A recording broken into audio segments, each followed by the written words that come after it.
রাসূল সাল্লাল্লাহু আলাইহি ওয়াসাল্লাম বলেছেন, সবচেয়ে সুখী মানুষটাকে, পৃথিবীর সবচেয়ে সুখী মানুষটাকে কাল কিয়ামতের মাঠে আল্লাহ পাক এক মুহূর্ত সময়ের জন্য জাহান্নামে ঢুকায়।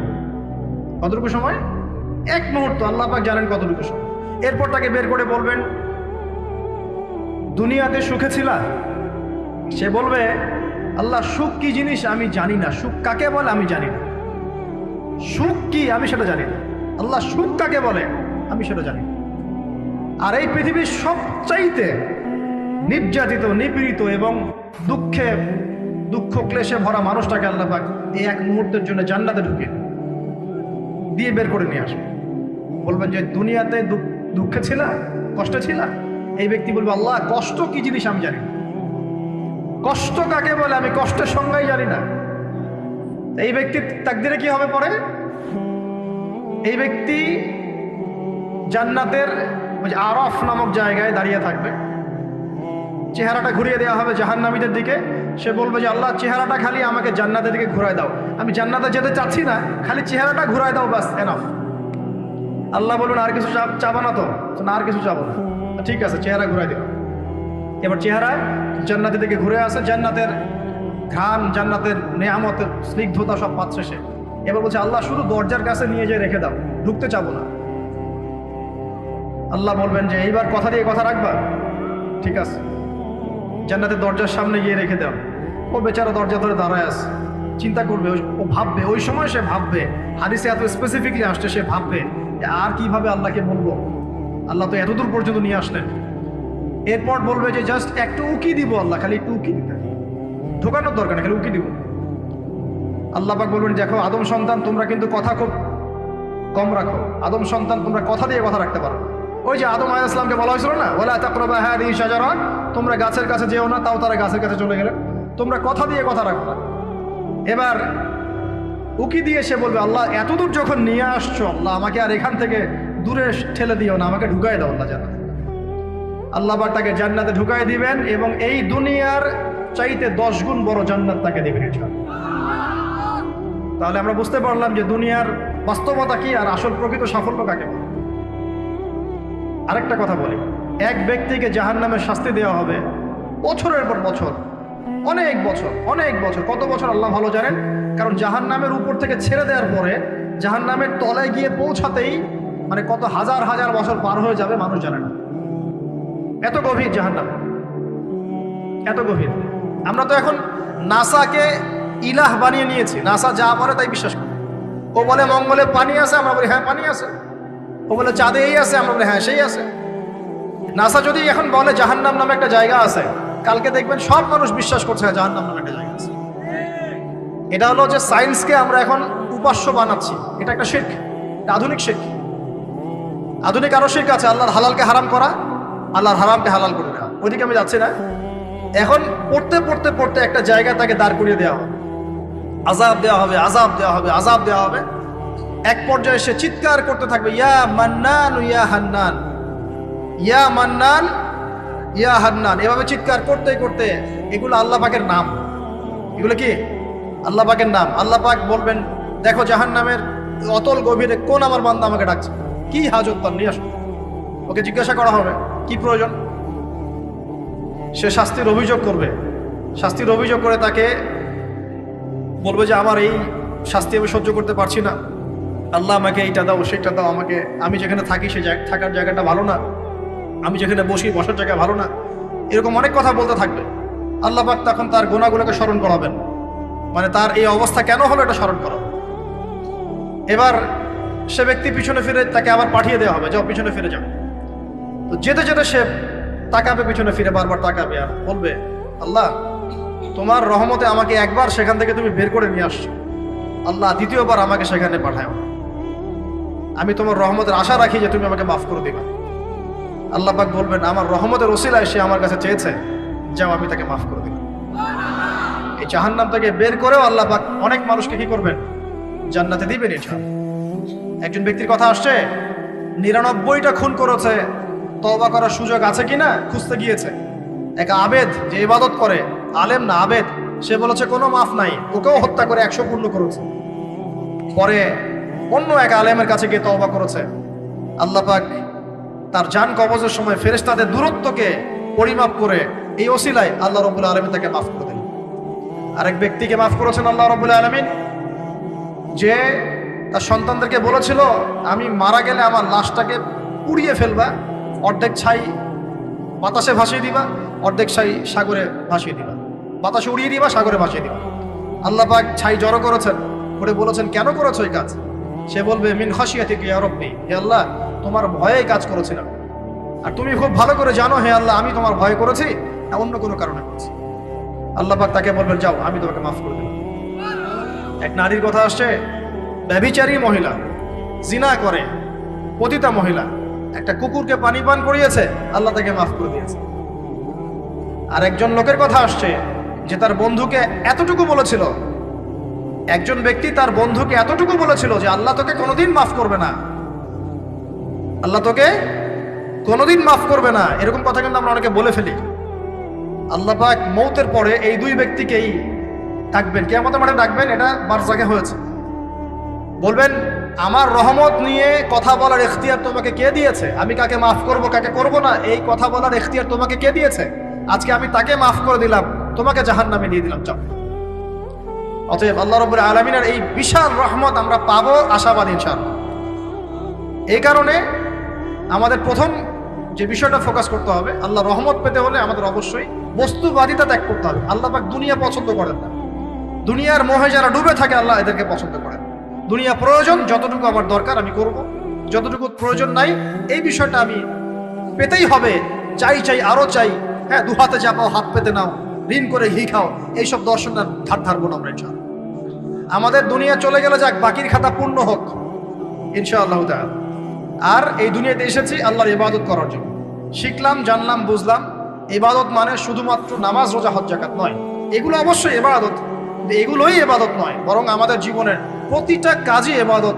আমাদের স্ত্রীর মুখে ভাত তুলে দেওয়া পর্যন্ত, একটা মুসলিম ভাইয়ের সাথে হাসি মুখে কথা বলা পর্যন্ত, মুসাফা করা পর্যন্ত, এভরি সিঙ্গেল ওয়ার্ড যা আমরা এই দুনিয়াতে করি এগুলো ইনশাআল্লাহ তাআলা ইবাদত বলে কাউন্ট হবে যদি আমরা এগুলোকে তিনটা পদ্ধতিতে করি। এক, আল্লাহর সন্তুষ্টির জন্য করি, দুই, রাসূলের পদ্ধতিতে করি, এবং হালাল খেয়ে করি। ইনশাআল্লাহ তাআলা আল্লাহ পাক আমাদের সবাইকে এভাবে ইবাদত করার তৌফিক দান। আর শেষ করার আগে আমি আর কয়েকটা পয়েন্ট টাচ করে শেষ করে দিচ্ছি, রাত অনেক গভীর হচ্ছে। আসন্ন রমজান মাস আমাদের সামনে আছে, আমাদের সামনে বলতে এই তো 2 সপ্তাহ হয়তো বাকি নাই। আমি কয়েকটা পয়েন্টস খালি আপনাদের সাথে শেয়ার করবো, যে এই পয়েন্টগুলো যদি একটু ফোকাস করি, রমজান মাসটা গুনাহ মাফের উৎসব হবে ইনশাআল্লাহ। আমরা কলেজ লাইফে পড়তাম একটা ওয়ার্ড, উৎসবের উৎসাহ। উৎসবের উৎসাহ, এই যে ছায়ানট, উদিচি, এইসব জায়গায় যারা থাকে না, এরাও এই শব্দগুলো জানে। উৎসবের উৎসাহ, ওরা বলে যে জাগতে হবে রাত আলো জ্বেলে রেখে উৎসবের উৎসাহে, মানে রাত জাগতে হবে আলো জ্বেলে রেখে উৎসবের উৎসাহে। আমাদের এই দুনিয়ার জীবনের হায়াত কিন্তু খুব লম্বা না, খুব লম্বা কি 60 থেকে 70, এর মধ্যে আল্লাহ পাক কিছু উৎসবের উৎসাহ দিয়েছেন। যেমন শবে বরাত, যেমন শবে বরাতের রাত, এই রাতে ব্যক্তিকেন্দ্রিক তো কিছু ইবাদত করা যায়, সামগ্রিক না হয়। এই রাতে আল্লাহ পাক সবাইকে মাফ করেন, 2 শ্রেণীর মানুষ বাদ দিয়ে, মুশরিক, মুশাহিদ, শিরক করে যারা, হিংসা বিদ্বেষ পোষণ করে যারা, এদের বাদ দিয়ে। শাবান মাস বেশি বেশি নবী রোজা রাখতেন, আরাফার দিন, আশুরা, মুহররম, জিলহজ মাসের প্রথম 10 দিন, কিছু উৎসবের উৎসাহ আল্লাহ দিয়েছেন, তাই নাই? সবচেয়ে বড় উৎসব কোনটা বলেন তো? এই যে রমজান মাস। এখন এই মাসে আলো জ্বালা থাকবে উৎসবের উৎসাহে। কিভাবে? প্রথম কথা বলি, দুনিয়াবি বাজারঘাট, শপিং টপিং যা যা আছে আগে ভাগে এই কয়দিনে করে ফেলেন, যাদের সামর্থ্য আছে। যাদের সামর্থ্য নাই তারা, আমি বলেছি প্রজেক্ট করতে হবে, সোশ্যাল প্রজেক্ট। আমরা সামর্থ্যবানদের টাকাগুলোকে কিছু সৎ মানুষ কালেক্ট করবেন, করে যাদের সামর্থ্য নাই তাদের ঘরে মাসের বাজার পৌঁছে দেবেন। করা যাবে না ইনশাল্লাহ? আমরা যারা এইসব জায়গায় থাকি আমরা মনে করি সোসাইটির সবাই এমন, সোসাইটির সবাই এমন নয়। অনেক মানুষ সাথে খেয়ে পরে থাকতে পারে না, সবাই আমাদের মতো খায় না। আমরা 10টা আইটেম নিয়ে বসে খেতে, অনেকের আলু ভর্তা জোটে না, আছে না? আমরা আমাদের যাকাত, আমাদের ওশর, আমাদের ফিতরা, আমাদের সাদাকাতুল ফিতরা, আমাদের সাদাকা এবং ইফতারের প্রজেক্টগুলোকে সুন্দর করে প্যাকিং করে এক মাসের বাজার করে দেওয়ার ক্ষমতা আমাদের নাই? একজন করে পরিবারের দায়িত্ব নেওয়ার ক্ষমতা আমাদের নাই? আপনি একটা নেন, আপনি একটা নেন, আপনি একটা নেন, আপনি দুইটা নেন, আপনি পাঁচটা নেন, দেখবেন ইনশাআল্লাহ তাআলা যখন আমরা খাবার ভাগাভাগি করে খাবো, ইনশাআল্লাহ সমাজে দারিদ্রতা কমে যাবে। কি উন্নতি, কি সবার মধ্যে সম্প্রীতি ছড়িয়ে দেওয়া উন্নতি, সবার মধ্যে এই যে ভালোবাসা ছড়িয়ে দেওয়াটা কিন্তু সমাজের উন্নতি। উন্নতি মানে আমরা আসলে কি বুঝি? খালি কনস্ট্রাকশন নির্মাণ করার উন্নতি? সবার মধ্যে সম্প্রীতি ছড়িয়ে দেওয়াটা উন্নতি। ইভেন এই প্রজেক্টে আপনি অমুসলিম ভাইকেও শরিক করতে পারেন। হ্যাঁ, যাকাতের অর্থ অমুসলিমকেও দেয়া যায়, তার অন্তর ইসলামের দিকে আকর্ষিত হবে ইনশাআল্লাহ। মুসলিমরা আমাকে সহযোগিতা করেছে, তার আমাদের রিলিজিয়নের প্রতি তার একটা সফট কর্নার তৈরি হবে ইনশাআল্লাহ। এগুলো করা বন্ধ করেছে বলেই তো অন্যরা এগুলো কাজ করছে। আর নীরবে আস্তে আস্তে বাংলাদেশে বহু মানুষ বিধর্মী হয়ে যাচ্ছে, কিন্তু খবর রাখেন না। আল্লাহ পাক আমাদেরকে বোঝার তৌফিক দান করুন। আগে রমজানের প্রিপারেশন নেন, এটা গেল একটা পারিবারিক ইকোনমিক প্রিপারেশন। আধ্যাত্মিক প্রিপারেশন কি? হুট করে রমজান মাসে গিয়ে সব ইবাদত একসাথে ধরা যায় না। এই কারণে এখন থেকেই নামাজ, তেলাওয়াত, তাফসির পড়া, একটু তাহাজ্জুদ, চাষ্টের নামাজ, ইশরাকের নামাজ, জিকির আজগার, এগুলো একটু ধরার চেষ্টা করি, যাতে রমজান মাসে গিয়েই আমি একদম যেন মোমেন্টামটা যেন ধরতে পারি ইনশাআল্লাহ। আল্লাহ পাক তৌফিক দান। 3 নম্বর হচ্ছে অপচয় করবো না রমজান মাসে। অনেকদিন বলছি 5টা খেজুরে যদি ইফতার হয়ে যায়, 6 নম্বর খেজুর আপনার খাওয়ার দরকার নাই, আপনি দান করে দেন। 2টো জামা দিয়ে ঈদ হয়ে যাচ্ছে, 4টা জামা কেনার দরকার নাই, বাকি 2টো দান করে দেন। আপনার পরিবারের জন্য যদি 30 কেজি চাল যথেষ্ট হয়, 40 কেজি কেনার দরকার নাই, বাকিটা দান করে দেন। বহু মানুষ রমজান মাসে ইফতার করবে, ইফতার করে আল্লাহর কাছে বদদোয়া করবে, দেখে নিয়ে বলবে যে আল্লাহ আমি ইফতার করার খাবারটুকু পাচ্ছি না। পুরো বিশ্বের ইকোনমিক অবস্থা কিন্তু সুবিধার না। আস্তে আস্তে আমাদের এগুলো বুঝতে হবে। আল্লাহ পাক আমাদেরকে শুধু কোরআন তেলাওয়াত করলেই তো হবে না, এগুলো অর্থ তো বুঝতে হবে। কোরআন হাদিস দিয়ে বিশ্বটাকে তো ডিল করতে হবে, হবে কি না? আল্লাহ তৌফিক এনায়েত করুন। অপচয় না করি। আর রমজান মাস আসার আগেই আল্লাহর ওয়াস্তে সবার ঘরে ঘরে কোরআন এবং কোরআনের তাফসির কেনা চাই। এই রমজান মাস আমরা কোরআন পড়ে শেষ করে দেবো ইনশাআল্লাহ। রমজান মাসের সবচেয়ে ইম্পর্টেন্ট জিনিসটা কি বলেন তো? কোরআন নাজিল হওয়া। শাহরুর রমাদানাল্লাযী উনজিলা ফীহিল কুরআন। রমজান সেই মাস যে মাসে কি নাজিল হয়েছে? কোরআন। অতএব সবচেয়ে ইম্পর্টেন্ট পার্ট রমজানের কোরআন। যারা কোরআন তেলাওয়াত করতে জানি না, পড়া শিখবো, রাজি আছি ইনশাআল্লাহ? রমজান মাসের পুরো 30 দিন আমরা কোরআন তেলাওয়াত করা শিখবো ইনশাআল্লাহ। স্থানীয় ইমাম থাকতে পারেন, টিচার থাকতে পারেন, অনলাইনে শিখতে পারেন, অফলাইন কোর্স করতে পারেন, যেভাবে হোক আপনাকে শিখতে হবে। এর পাশাপাশি যারা হাফেজ এবং আমরা টুকটাক যারা আরবি বুঝি, আমাদের প্রতি নসিহত হচ্ছে রমজান মাসে 30 দিনে প্রতিদিন 1 পারা করে আমরা তাফসীর পড়বো। 30 দিন 30 পারা শেষ ইনশাআল্লাহ। পারা যাবে ইনশাআল্লাহ? রমজান মাসে আর কি কাজ করব? তারাবি সালাত জামাতে পড়ার চেষ্টা করব। আর যে তারাবি জামাতে পড়বে সে 5 ওয়াক্ত নামাজ তো অবশ্যই জামাতে পড়তে হবে। জামাত যদি কোনো কারণে মিস হয়ে যায়, নামাজ বাদ। একাকী হলেও নামাজ পড়তে হবে। হ্যাঁ, যদি দেখেন জামাতে তারাবি পড়তে পারছেন না, ফ্যামিলিকে নিয়ে প্রয়োজনে তারাবি পড়েন। ফ্যামিলি মেম্বারদেরকে নিয়ে আপনি তারাবি পড়েন। আপনি পুরো কোরআনের হাফেজ না, 1 পারা জানেন, 1 পারা দিয়ে পড়েন।